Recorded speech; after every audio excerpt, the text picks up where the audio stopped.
سورہ الاحزاب آیت نمبر 59 صفحہ نمبر 548 صفحہ نمبر 548 الحمدللہ وکفی وسلام علی عبادہ الذین اصطفی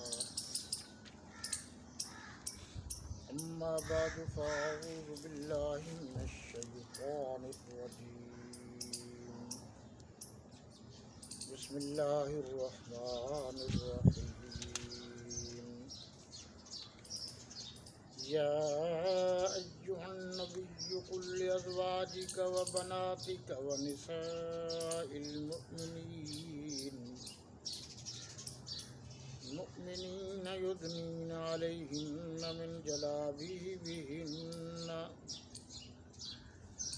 ذالک ادنیٰ ان یعرفن فلا یؤذین وکان اللہ غفورا رحیما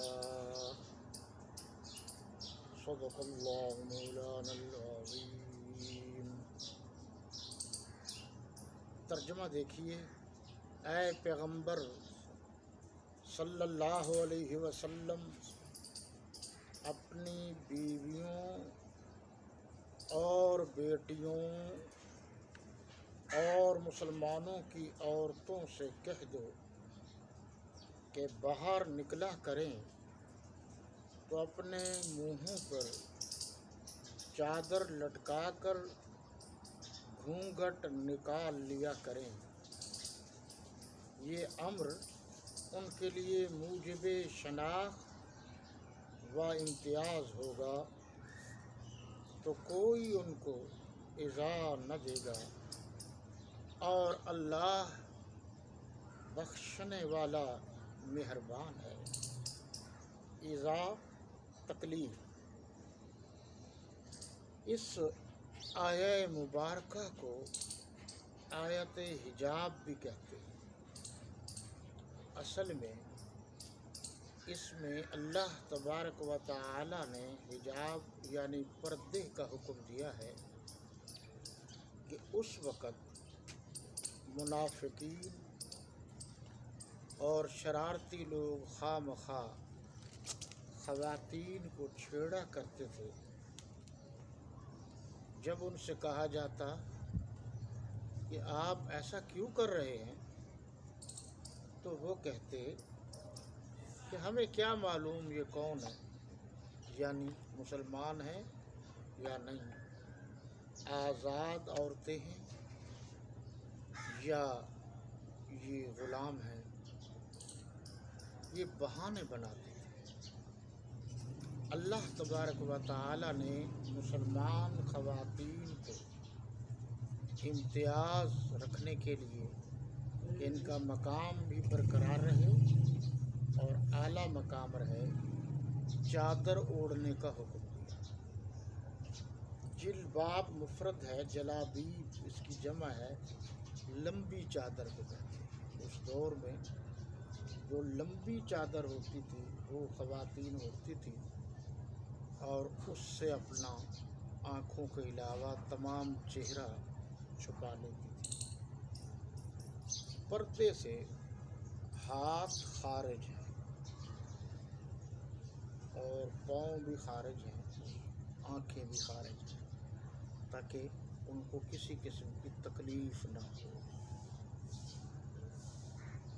لیکن آج اس موضوع کو یہی چھوڑ دیتے ہیں۔ اصل جو بات جو میں نے کرنی ہے وہ یہ ہے کہ اس میں قرآن میں لفظ بنات آیا ہے۔ آپ ذرا دیکھیے گا، یا ایہا النبی قل لازواجک وبناتک۔ ترجمے میں صاف لکھا ہے کہ اے پیغمبر صلی اللہ علیہ وسلم اپنی بیویوں، اپنی، یہ لفظ جو ازواج کا ہے، اس کا معنی ہے اپنی، اور بنات کا اور اپنی بیٹیوں اور مسلمانوں کی عورتوں سے کہے۔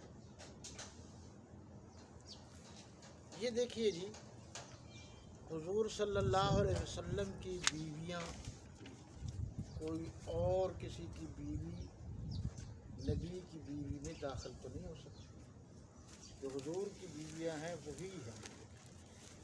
آگے جو بناتی کا بنت کی جمع ہے، بنت مانا بیٹی، بنات جو ہے اس کا معنی ہے آپ کی بیٹیاں، اور بیٹیاں کا جو لفظ ہے یا بیٹیوں یا صاحبزادیوں، آپ خود جانتے ہیں کہ اردو میں بھی بیٹی مفرد ہے جسے ہم واحد کہتے ہیں، اور بیٹیوں یا بیٹیاں یہ جمع اردو میں بھی۔ عربی میں بنات ہے،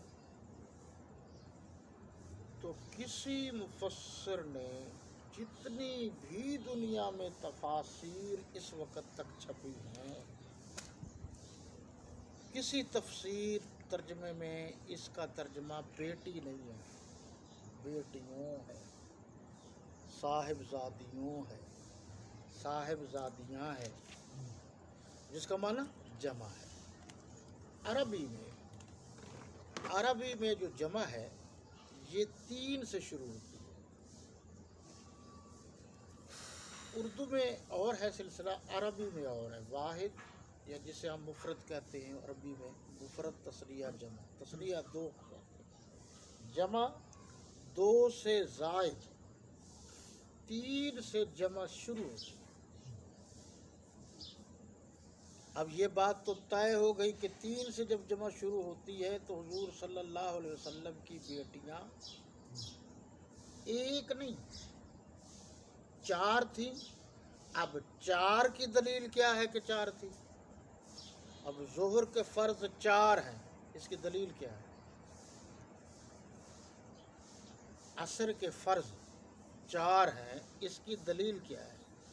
قرآن میں تو لکھا ہوا ہے نماز قائم کرو، نماز پڑھو، رکعت تو نہیں لکھا ہوا، رکعت حضور صلی اللہ علیہ وسلم نے بتائی۔ اس لیے میں عرض کیا کرتا ہوں کہ قرآن وہ مقدس ترین کتاب ہے، اور قرآن جس عظیم المرتبت ہستی پر اترا ہے وہ مقدس ترین ہستی ہے کہ جس نے صرف اپنی امت کو بتلایا ہی نہیں بلکہ عمل کر کے بھی دکھایا ہے۔ تو گویا قرآن کا اس دنیا میں سب سے پہلا عامل، عمل کرنے والے، وہ ذات رسالت صلی اللہ علیہ وسلم۔ تو اس سے مراد کیا ہے؟ بیٹیاں۔ اور بعض لوگ مغالطہ بھی دے دیتے ہیں کہ یہ بیٹیاں آپ کی نہیں تھیں، صلبی تھیں۔ تو پیچھے جو لفظ لکھا ہوا ہے قرآن پر آپ غور کیجئے، لفظوں پر، ازواجی کا، قلی ازواجی کا، فرما دیجئے، کہہ دیجئے آپ کی بیویاں یا بیویوں، کس کی؟ اپنی۔ اس نے بھی ترجمہ لکھا ہے اپنی، اپنی آپ کی بیویاں، بیویوں اور بیٹیوں۔ تو جس طرح بیویاں آپ کی اپنی ہیں ان کو قرآن مخاطب کر رہا ہے، اس طرح آپ صلی اللہ علیہ وسلم کی بیٹیاں بھی اپنی ہیں جن کو قرآن مخاطب کر رہا ہے۔ اور اگلا مغالطہ یہ دے دیا جاتا ہے کہ جناب یہ تو مسلمان عورتوں کو جو ہے خطاب ہے۔ جی آگے قرآن نے خود کہا ہے وَنِسَاءِ الْمُؤْمِنِينَ، مسلمان عورتوں، مومنین عورتیں۔ اب وضاحت ہوگی، ازواج، بنات اور تمام مسلمان عورتیں۔ آگے ہے حکم، اور حکم کیا ہے؟ وہ پردے کا ہے۔ اب دیکھیے جی، یہ مولانا غلام اللہ خان رحمۃ اللہ تعالی علیہ نے تفسیر لکھی ہے، تفسیر جواہر القرآن۔ یہ میرے پاس 3 جلدوں میں ہے، یہ پنڈی سے چھپی ہے۔ اب انہوں نے بھی یہ بات بالکل واضح انداز میں لکھ دی ہے، اور بالکل ہے بھی اسی طرح کہ حضور اکرم صلی اللہ علیہ وسلم کی جو بیٹیاں ہیں وہ 4 ہیں۔ پھر میں نے عرض کیا کہ 4 کہاں سے ثابت ہیں؟ احادیث نبویہ، کتب سیرت کی کتابیں، حضور کی زندگی سے ثابت ہے، عمل سے ثابت ہے، اور پھر آپ نے اپنی بیٹیوں کی شادیاں کی ہیں اس سے ثابت ہے۔ تاریخ میں بھی یہ بات لکھی ہوئی ہے کہ 4 ہیں۔ انہوں نے بڑا اچھا لفظ لکھا کہ حضور صلی اللہ علیہ وسلم کی صاحبزادیوں کا تعدد نص قرآنی سے ثابت ہو گیا، اور معلوم ہوا کہ آپ کی صرف ایک صاحبزادی نہ تھی بلکہ ایک سے زیادہ تھیں۔ 4 سنی اور شیعہ دونوں کی کتابوں میں لکھی ہیں کہ 4 تھے۔ شیعہ میں بھی بہت فرقے ہیں، دھڑے ہیں، جو زیادہ تر ہیں وہ 12 شیعہ ہیں، اور وہی زیادہ تر منحوس و ملعون طبقہ ہے۔ انہوں نے بھی مجبوراً یہ بات لکھی ہے اپنی کتابوں میں کہ حضور صلی اللہ علیہ وسلم کی 4 بیٹیاں تھیں۔ یہ ایک کتاب کا حوالہ دے دی، ملا باقر مجلسی کی کتاب ہے جی۔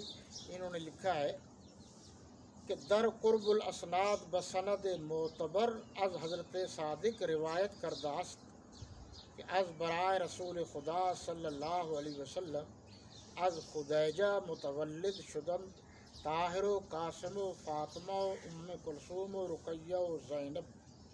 یہ حیات القلوب جلد 2 مطبوعہ طہران میں یہ بات لکھی ہے کہ حضور صلی اللہ علیہ وسلم کی بیٹیاں 4 ہیں۔ یہ روافض جھوٹ بولتے ہیں آج کل کے، ہم حضور صلی اللہ علیہ وسلم کی ایک بیٹی ہے۔ یہ پرانی تمام کتابوں میں یہ باتیں لکھی ہوئی ہیں کہ حضور صلی اللہ علیہ وسلم کی 4 بیٹیاں ہیں۔ اب آپ دیکھیے گا جی کہ یہ جو 4 بیٹیاں ہیں یہ مولانا غلام اللہ خان رحمۃ اللہ علیہ نے لکھا ہے، مولانا ابوالکلام آزاد رحمۃ اللہ